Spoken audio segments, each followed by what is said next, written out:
पीछे एक साइड में कहीं सबसे पहले यहाँ आए हुए आप सभी हमारे भवनाथपुर के माताएं, बहनें, नौजवान साथी, बड़े बुजुर्ग, आप सभी को मेरी ओर से जोहार जोहार जोहार। बहुत कम समय है, बहुत लंबा यात्रा पर निकला हूं और कम शब्दों को ही अधिक समझने का प्रयास कीजिएगा। चुनावी सभा है और इस चुनाव में बहुत सारे लोग आपके बीच में अपनी बातों को रखने आएंगे और ऐसे ऐसी बातों को रखेंगे जिसका न सर है न पैर है, लेकिन आपको थोप कर जाएंगे। इसीलिए आप लोग उनके जुमलों से बचें, सही गलत चीजों को फैसला करने में आपको आसानी हो और इसलिए मोटा मोटा बात कहेंगे। सड़क, पुल, पुलिया, स्कूल, कॉलेज के बारे में तो हम लोगों के नेताओं ने कहा ही है। बस हम आप लोगों से यही कहना चाहेंगे, देखिए झारखंड इस राज्य का सबसे पिछड़ा राज्य है, जबकि इस राज्य को सबसे अमीर राज्य होना चाहिए। लेकिन बड़ा दुर्भाग्य है क्योंकि इसका कारण इस राज्य पे राज करने वाला सबसे अधिक समय का ये जो एनडीए की सरकार है, भाजपा की सरकार है, यही उसका मुख्य कारण है। इन्होंने हमारे खनिज संपदा, हमारे जल जंगल जमीन, हमारे गरीब युवा लोगों का हक अधिकार अपना जेब में भर करके हड़प देने का काम किया। आज हम लोगों ने 5 साल, बाजा वाला भाई लोग थोड़ा सा मांदर उधर बंद कर दो भाई, मांदर थोड़ा बंद करो। ओ मांदर भाई, और आज 5 साल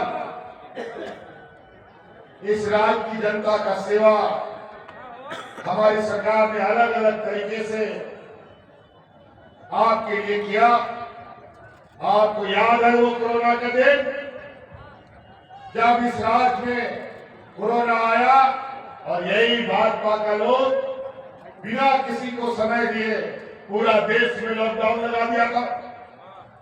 हमारे गांव देहात के कई लोग अलग अलग राज्यों में काम रोजगार के लिए जाते थे, वो घर नहीं आ पा रहे थे। उस समय आपका यही बेटा, यही भाई आपके घर वालों को हवाई जहाज से उठा करके घर पहुंचाने का काम करता था कि नहीं करता था? और आज इन लोगों ने फिर से इस राज्य में कब्जा करने का नया षड्यंत्र का प्रारंभ कर दिया है। रोटी बेटी माटी का बात यहाँ छिड़ रहा है, बटेंगे तो कटेंगे की बातें कहता है। अब इस राज्य में ना कोई बटेगा ना कोई टूटेगा। इस चुनाव में भाजपा को जरूर टुटाई होगा। आज हमारा ये राज्य देश का सबसे पिछड़ा राज्य है और आज इस राज्य की गरीबी इतनी है कि आज छोटी छोटी जरूरतों के लिए हमारा गांव देहात की महिलाएं, गांव देहात के हमारे किसान भाई महाजनों से उधार कर्जा लेते हैं। इतना बोझ है इनके कंधे पर। आज आपका बोझ हमने अपने कंधे पर लिया है और आज आपका सारा बिजली का बिल माफ करने का काम हम लोगों ने किया। बताइए, बिजली का बिल माफ हुआ है कि नहीं हुआ? आपका बोझ घटा है कि नहीं घटा है? क्या बात करेंगे ये लोग? ये लोग तो सिरिंज लगा के खून निकाल लेगा हम लोगों का, ये बेमान लोग। और आज पहले बिजली आता था कि नहीं आता था, लेकिन समय का बिजली का बिल जरूर आता था। लेकिन अब 200 यूनिट बिजली फ्री आएगा, जीवन में कभी बिल नहीं आएगा आप लोगों को। कैसे अभी योजना गिनाना शुरू करूंगा तो इतनी योजनाएं हम लोगों ने विगत 5 साल 2.5 साल में प्रारंभ किया है कि आज हमारी योजना का बोझ करे 3 गज नीचे भारतीय जनता पार्टी का लोग घर के नीचे चला जाएगा।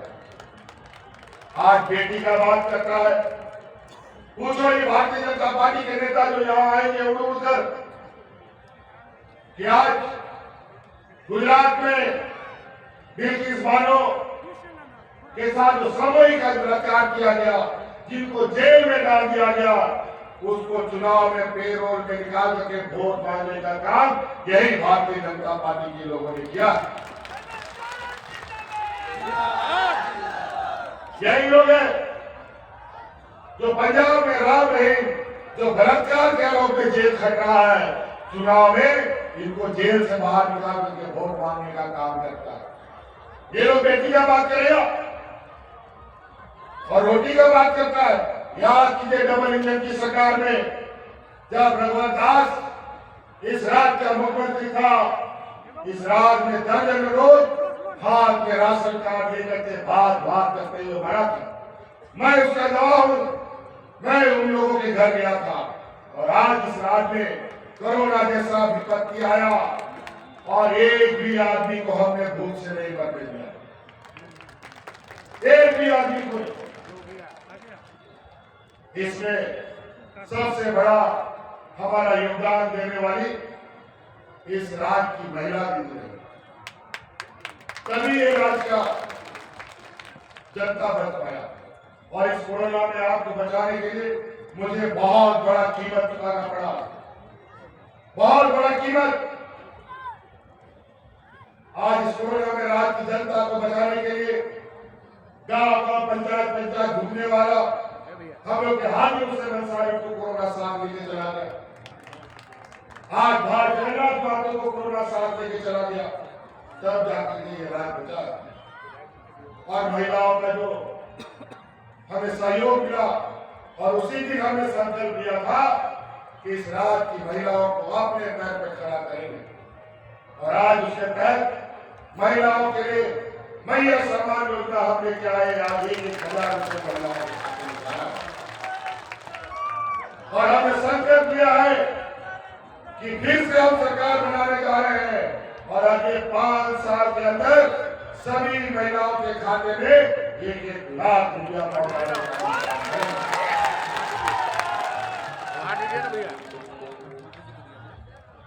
पहला कदम तो 1,000 रुपये सबके खाते में जा रहा है और दूसरा कदम हमने निर्णय ले लिया है दिसंबर में वो 1,000 रुपया महिलाओं का 2,500 रुपया होने जा रहा है।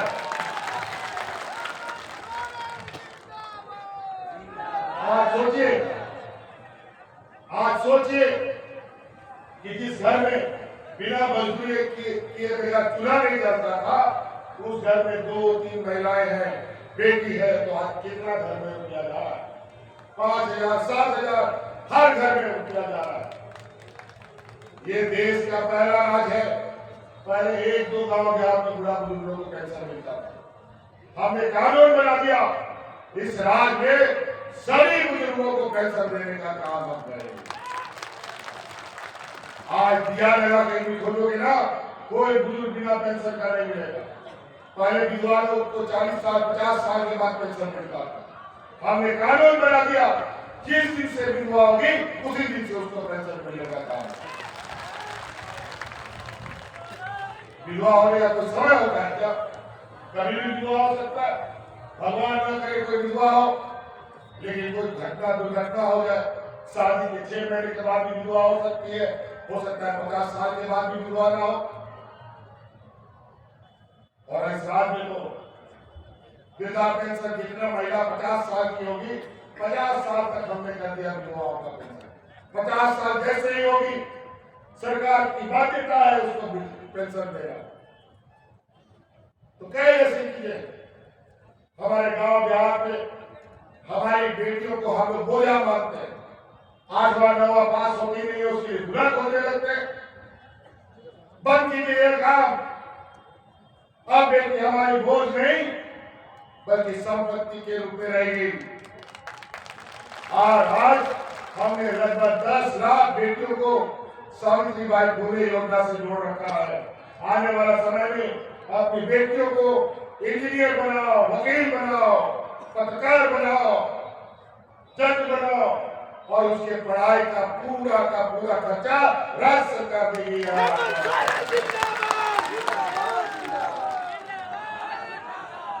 आज अपने नौजवान बच्चों को जो भी ऊंची पढ़ाई करानी है, और आपको पता है डॉक्टर पढ़ाने में, इंजीनियर बनाने में कितना पैसा लगता है, 10 लाख 12 लाख 15 लाख रुपया। उससे नीचे कोई बात नहीं करता, लेकिन इस राज्य में गरीबों को बैंक कोई लोन नहीं देता। इसलिए हमने योजना बनाया है गुरुजी स्टूडेंट क्रेडिट कार्ड। अपने बच्चों को गुरुजी स्टूडेंट क्रेडिट कार्ड दीजिए, और जब ये इंजीनियर डॉक्टर में उसका दाखिला होगा, बैंक में गुरुजी क्रेडिट कार्ड लेके जाइए, और जब तक उसका पढ़ाई नहीं खत्म होगा तब तक के लिए आपको 15 लाख रुपए मिलेगा। और जब तक पूरा नहीं होगा और आपको पैसा भी वापस नहीं करना है और कोई बंधन भी नहीं रखना है, खाली कार्ड लेके जाओ और बच्चों का भविष्य उज्जवल बनाने का काम करो। तो कई ऐसे बातें साथियों, यहाँ अगल बगल से, आसमान से, जमीन से अलग अलग राज्यों के नेता यहाँ आ रहे, मुख्यमंत्री आ रहे, प्रधानमंत्री आ रहे, गृह मंत्री आ रहे, सड़क मंत्री आ रहा है, पुल मंत्री आ रहा है, ना जाने कौन कौन मंत्री आ रहा है। और भी राज्य में चुनाव हो रहा है, वहां कोई नहीं जा रहा है, सब मंत्री झारखंड में। सारा मंत्री को लगता है सबसे लावारिस राज्य यही है, लेकिन चिंता मत करो, 5 साल भाजपा को हम लोगों ने बाहर निकाला और 5 साल में ये पेड़ सूख कर आधा हो चुका है। अगले 5 साल में सूख के खत्म हो जाएगा।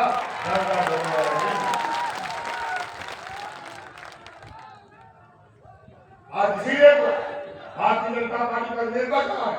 अगर बगल पार्टी से नेता तोड़ो, नेता खरीदो करके और झंडा बढ़ाओ, ये लोग नेता है क्या? इसीलिए ध्यान रखिएगा, बड़ी ये चुनाव इस लोकतंत्र का सबसे बड़ा पर्व है, और इनके कहने सुनने पर जाने की जरूरत नहीं। आज हम लोगों ने आपके बीच में काम किया है, और आज ये तरह तरह के आरोप भ्रष्टाचार का बात होता है।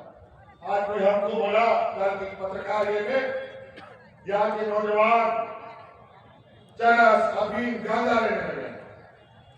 हमने बोला भाई ये कहां से सवाल आ गया? एक नौजवान से हमने देखा, एक नौजवान ये सवाल पूछ रहा। मैंने बोला बताओ ये चरस गांजा अफीम जो हमारे नौजवान के हाथ में जा रहा है, ये चरस गांजा अफीम मिलता कहाँ है? ये गुजरात के इनके व्यापारियों के बंदरगाह में अरबों खरबों टन अफीम गांजा चरस मिलता है और अचानक गायब हो जाता है। कोई ईडी सीबीआई नहीं, कोई इनकम टैक्स नहीं, कोई पूछने वाला नहीं। तो बंदरगाह से निकला हुआ नशीला पदार्थ ये पूरे देश में सप्लाई करने का काम कर रहे हैं। ये कारण और भ्रष्टाचार हम लोग को बोलते हैं। आज देश की सारी जो हमारे पूर्वजों का संपत्ति था, बना के रखा था, इस देश का जो सरकारी संपत्तियां थी, चाहे रेल हो, चाहे एयरपोर्ट हो, चाहे पीएसयू हो, सारे बिक गए।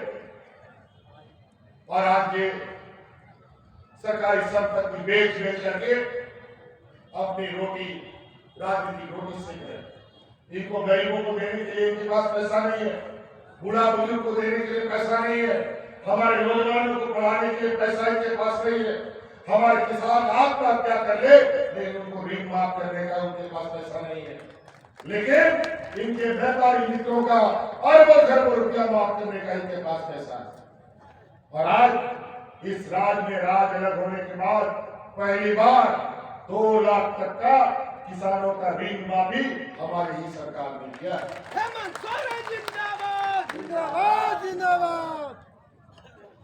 अलग अलग तरीके से लोगों को डराने का, धमकाने का। हिंदू मुस्लिम ये बात करते हैं, हिंदुओं को तो डरा के रखते हैं और डरा करके वोट लेने का काम करते हैं। जहां यहाँ के हिंदू मुस्लिम सिख ईसाई एक साथ रहते हैं, वहां की राजनीतिक रोटी नहीं पकती है। जहां लोग आपस में लड़ते हैं वहीं की रोटी पकती है। यहां आसाम का मुख्यमंत्री 1 साल से झारखंड में घूम रहा है और 1 साल से झारखंड सरकार को गिराने का सुपारी ले रखा है। यहाँ रोटी बेटी का बात करता है, घुसपैठिया का बात करता है। सबसे अधिक घुसपैठिया आसाम में घुसे पड़े हैं और ये अलग अलग राज्यों में सप्लाई करता है और घुसपैठिया के बाद हम लोगों को बोलता है। ये केंद्र का विषय है, केंद्र को हिसाब देना चाहिए क्योंकि सीमा का सुरक्षा का जिम्मा केंद्र सरकार के पास है, गृह मंत्री के पास। आज सहारा इंडिया के द्वारा गरीबों का लूटा गया पैसा वापस करने का बात बोलता है। आज ये भारत है, ये मुद्दा तो बहुत अच्छा इन लोगों ने दिया है। चुनाव खत्म होने दीजिए, हाथ धो करके केंद्र सरकार के पीछे पड़ेंगे। 1,36,000 करोड़ रुपया के तो पड़े ही पड़े हैं। इस राज्य के 1.5 करोड़ लोग जिन लोगों ने सहारा इंडिया में इन्वेस्ट किया है उनको हक दिलाने की लड़ाई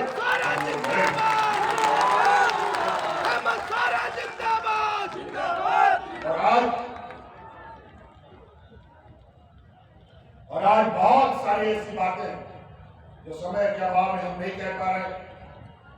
बाकी आप देख रहे होंगे और आपको याद होना चाहिए कि पलामू परमंडल जहां अंधेरे में डूबा रहता था, आप याद कीजिए इस पलामू परमंडल को अगर कोई बिजली से जोड़ने का काम किया था तो यही नौजवान जो आपके सामने खड़ा है इसीलिए पलामू परमंडल को बिजली देने का काम किया। और आज यहाँ पर पावर प्लांट का भी बनाने का प्रस्ताव हम लोगों के योजना में है और बहुत जल्द सरकार बनने के बाद यहाँ पर पावर प्लांट के लिए हम लोग आगे बढ़ेंगे और जहाँ कोयला होगा तो बिजली का उत्पादन भी हम करेंगे और यहाँ के लोगों को मुफ्त बिजली देने का भी काम हम लोग करेंगे। लेकिन भारतीय जनता पार्टी के लोग ऐसा नहीं कि झारखंड में बिजली पैदा करेंगे और बांग्लादेश को सप्लाई करेंगे। ये लोग अलग बांग्लादेश सकते हैं। इसीलिए साथी बातें बहुत है और आप लोग ध्यान रखिएगा 13 तारीख को आपके यहाँ वोट होना। क्या बात है, 1 नंबर ईवीएम मशीन में वोट हम लोग का केंद्र था। आज छोटे राजा जी के ऊपर सोनिया गांधी जी का आशीर्वाद है, गुरु जी का आशीर्वाद है, लालू यादव जी का भी आशीर्वाद है और वाम दल लोगों का भी आशीर्वाद है और हमारे सभी महागठबंधन के लोग एक साथ इस चुनावी जंग को लुहा लेने के लिए तैयार है। हमारे अंसारी जी भी पूरी मजबूती के साथ चुनावी मैदान में है। एक भी वोट का बचाव नहीं हो इस तरीके से ये लोग, मुझे जो जानकारी मिली है, ये लोग अलग अलग राज्यों से चुनाव को संपन्न कराने के लिए यहाँ पर फौज को तैनात किया है। कोई आसाम से आया है, कोई यूपी से आ रहा है, कोई उड़ीसा से आ रहा है। अभी कुछ दिन पहले सिमडेगा में जो चुनाव कराने वाले फौज है वो कैंप से आधी रात में बाहर निकलते हैं और पूरे शहरों में AK-47 से गोली चलाते हैं। ये दहशत फैलाने का एक जरिया बन गया है। डरा धमका करके संवैधानिक संस्थाओं के माध्यम से ये चुनाव हड़पने का कोशिश कर रहे हैं। सजग रहिए, सचेत रहिए और एक रहिए और दो तोड़ जवाब देने का काम कीजिए ताकि दिग्गज लोगों को हम लोग विचार से जवाब दें। इसलिए साथी 1 नंबर ईवीएम मशीन का बटन इतना टीपिए कि उसका टें का जो आवाज है भारतीय जनता पार्टी का कान का पर्दा फाड़ दे और ये जो 3 गोले घूम रहे हैं 3 धनुष तैयार कीजिए और सभी 3 धनुष को ऊपर से नीचे गिराने का काम कीजिए। चलिए बहुत बहुत धन्यवाद। छोटे राजा को जिताइएगा ना, 200% जिताइएगा ना। चलिए बहुत बहुत